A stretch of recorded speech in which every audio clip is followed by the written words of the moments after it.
Yeah, she's not going to get away. A lot of damage coming in from the side of Indonesia. And right now, Team Singapore, again, Sayla will be securing the Kagura for himself. And then now, Sol opting for a more damage-heavy hero, the Dairoth. Interesting choice from Team Singapore, but I can definitely see where they're coming from. The only hero that Team Indonesia has not locked in yet is their EXP laner. And since Team Singapore wants to make sure they get lane dominance in the early game, what better way to do it than with the Dairoth? Basically a hero that will win the lane no matter what matchup he's up against. Indonesia gonna be responding with the EXP lane show. This is going to be a show of mechanics. Whenever Cho is put in the EXP lane, there's two ways that you can play about it. If you're using a tank emblem, then it's pretty evident that your job is just to control the lane and then try to rotate as fast as you can, create some kind of setup.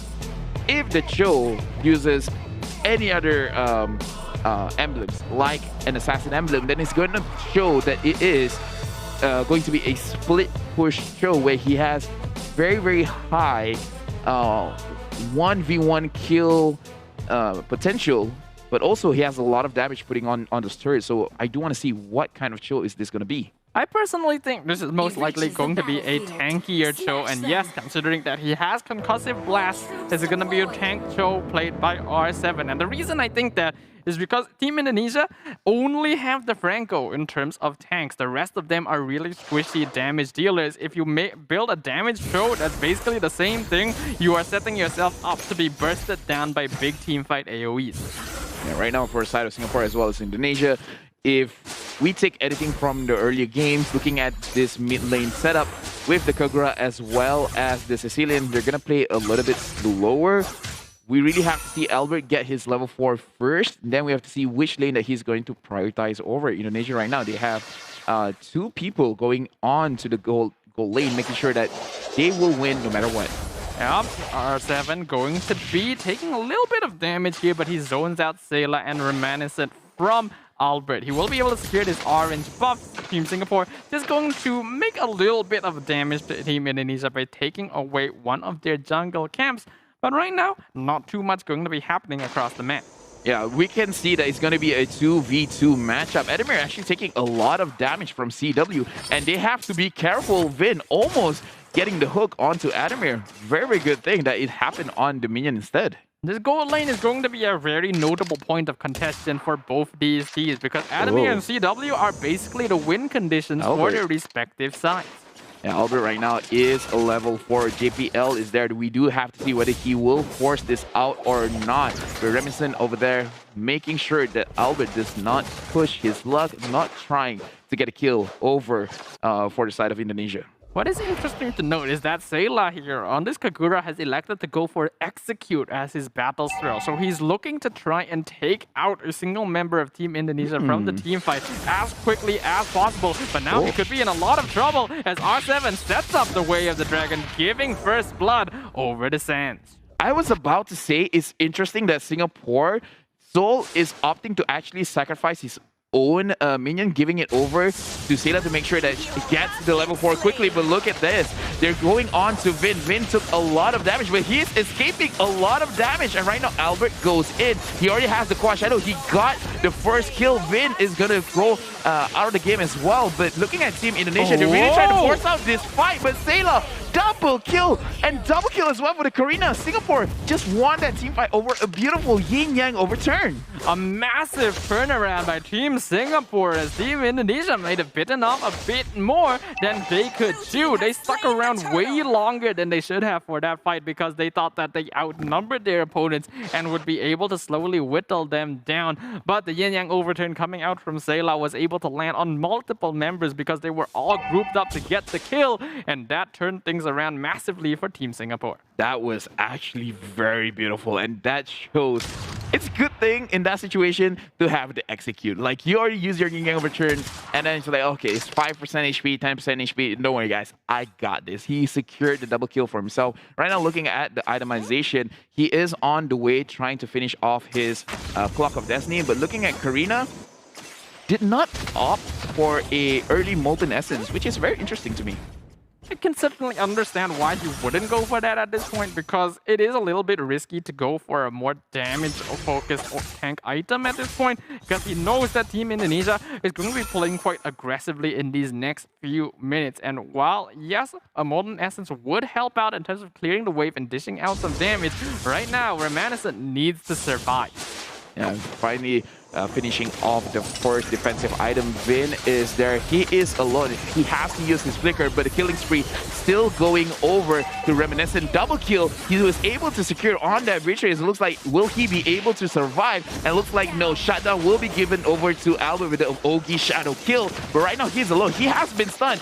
And look at the 1-1 Adamir managing to use his ultimate, getting that kill, but R7 pushing back the Alice in, and Sans securing that kill for himself. A series of back and forth by both these teams, resulting in a slight advantage by Indonesia as they're able to pick off more members of Team Singapore. Trading for Albert, though, is going to be quite worth it at this point. Remanescent, he knows that he can be quite strong now that he's built more tanky items, already completing his Radiant Armor. Soul up here as well has been able to completely win out his lane, a full level ahead of R7.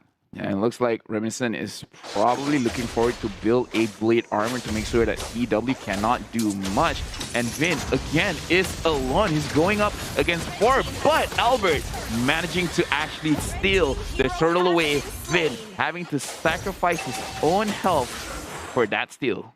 Albert going to be very effectively identifying that opportunity there. He knows that the Fatal Links has already been used on top of Vin, and there's no way they're going to be able to save him. So making use of that distraction to come in and red tree the turtle himself, because he knows that Remanescent is not going to be fully focused on him. And right now we can see Soul going on to R7. R7 is just taking all of that damage, not really responding much. But Adamir in the bottom side of the map managing to get tons off of that. And CW, his HP is actually very, very low. Yeah, right now Team Singapore doing a very good job here in these first few minutes of the game. Already 9 kills to only 5 on the side of Team Indonesia. And they have a 1.5k net worth lead. Certainly not a big one by any means, but definitely the furthest that any team has been able to pull out against Team Indonesia so far. And we have to point out that right now Reminiscent is doing much, much better with a 5-1-3 score. And JPL 0-2-7, very, very impressive on his own. And right now, Singapore, they're really looking to get this cherry, but R7 and Vin is there looking to actually catch someone. We can see if they're able to get it. Yep, they're waiting in the bush right now, but they have to be very wary. Remanescent has already completed his Blade Armor, specifically to counteract CW. So they're not really in a state where they can take fights right now. They will wisely give the tower away without a fight. But Team Singapore, this is definitely go time for them. This is the opportunity they have been waiting for to be able to start taking some advantage for themselves. Yeah, and right now we're going to have a technical pause. There are some issue in this game. But Indonesia going up against Singapore, we have to state that Singapore is doing so well. This might be a game where Singapore might be able to get a win. But if Singapore is able to win against Indonesia and it becomes a 1-1 score, it really does. We really do have to see Singapore going up against Vietnam what the score is. Because if Singapore is able to win 2-0, then they're going to have the same score as Indonesia. And that's exactly what they're going to be looking for here. But what those fans in Vietnam are going to be hoping for here is that Team Indonesia can take this win, because that way they still have a chance of moving on to the semi-finals. So I think a lot of us are going to be watching this series with bated breath. We are waiting to see exactly what the results are. For those of you who may not know, if they do end up having the same score, I do believe there's going to be a tiebreaker game, correct? Yes, correct. Tomorrow. It's not going to be happening today, but it's going to be happening tomorrow. But right now, we're going to refocus on this game. Indonesia going up against Singapore. Right now, Singapore, they have a very clear lead.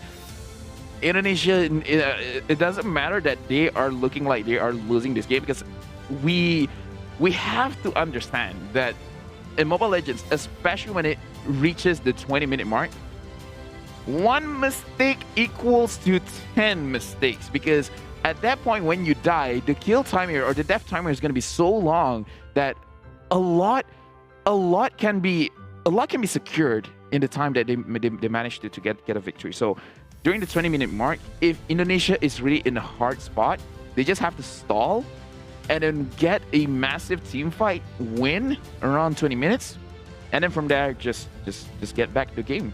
Personally, though, I don't really feel like Team Indonesia are going to be the type of team that's gonna be put in that sort of situation.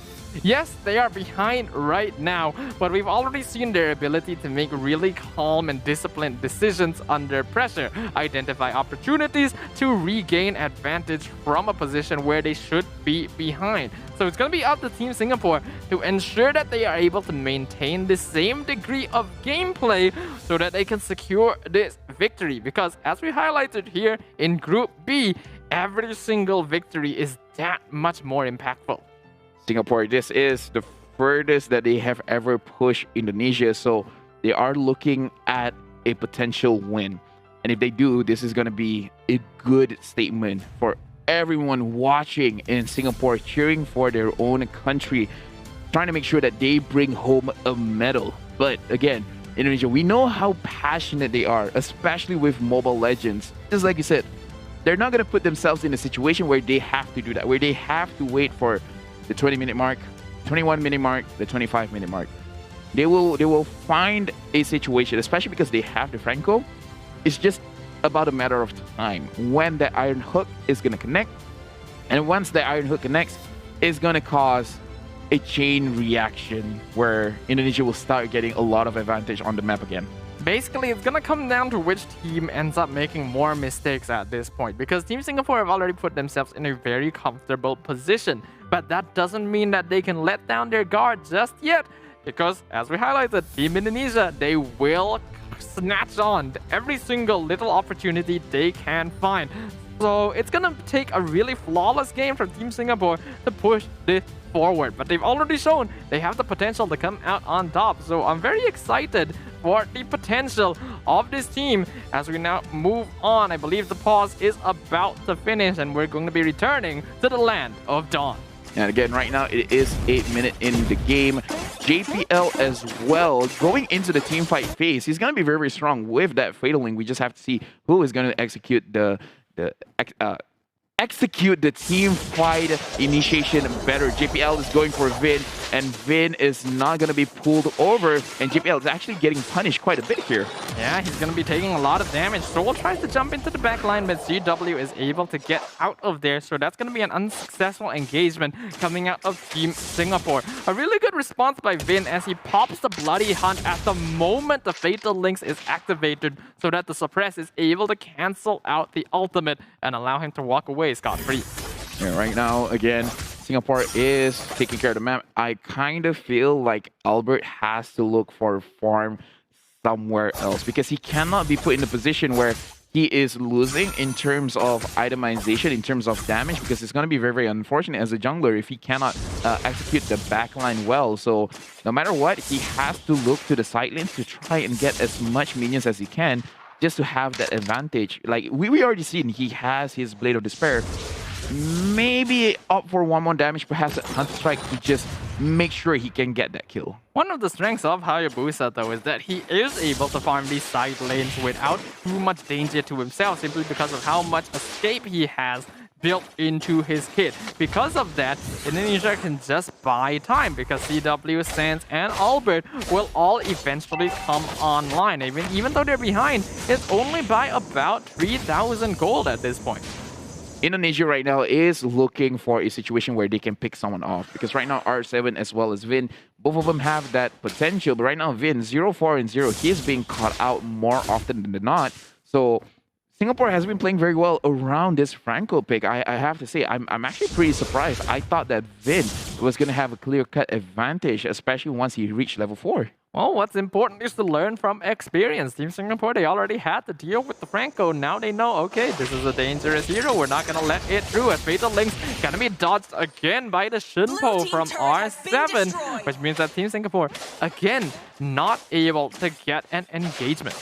That was actually very, very impressive. Like, I was already expecting for him to get caught, but Vin over there with the conceal is looking for a proper target. JPL had to use his flicker, but look at this. Team Singapore wants to force this initiation, but the Karina is going to be the first one getting pushed down, and so the damage from the Ogi Shadow Kill is enough to push him down. JPL with very, very minimum HP. Singapore, they have to go back. Look at the damage onto Sayla. Looks like Albert, he is able to farm up to make sure the damage coming out from this Hayabusa is scary. Luckily for Team Singapore, Albert did not have Ogi Shadow Kill available, or he would have been able to pick up an easy double kill to just finish off that fight. But that was an incredible turnaround by Team Indonesia. A small mistake from Singapore as Seoul jumps in to start the fight. Remanescent follows him up, and JPL somehow not being able to save his team. R7 gets the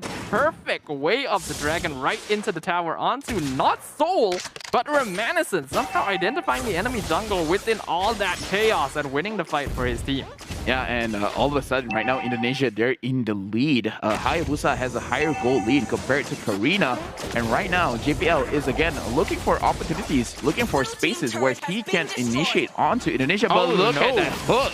They already be able to pick one off, and it's Remanescent getting kicked with the way of the dragon, but he is still fine for now. Vin out of position. They want this kill. Albert jumps in the backline, gets it with Yogi Shadow Kill. Enemy jungler already taken out of the equation, but they get the trade onto Vin as well. Soul gets his immortality popped, and the double kill going over to Albert in the backline, as now only 2 members of Singapore are surviving against 4 members of Indonesia, which are now pushing down the mid lane with their lord. This inhibitor not gonna stand for long.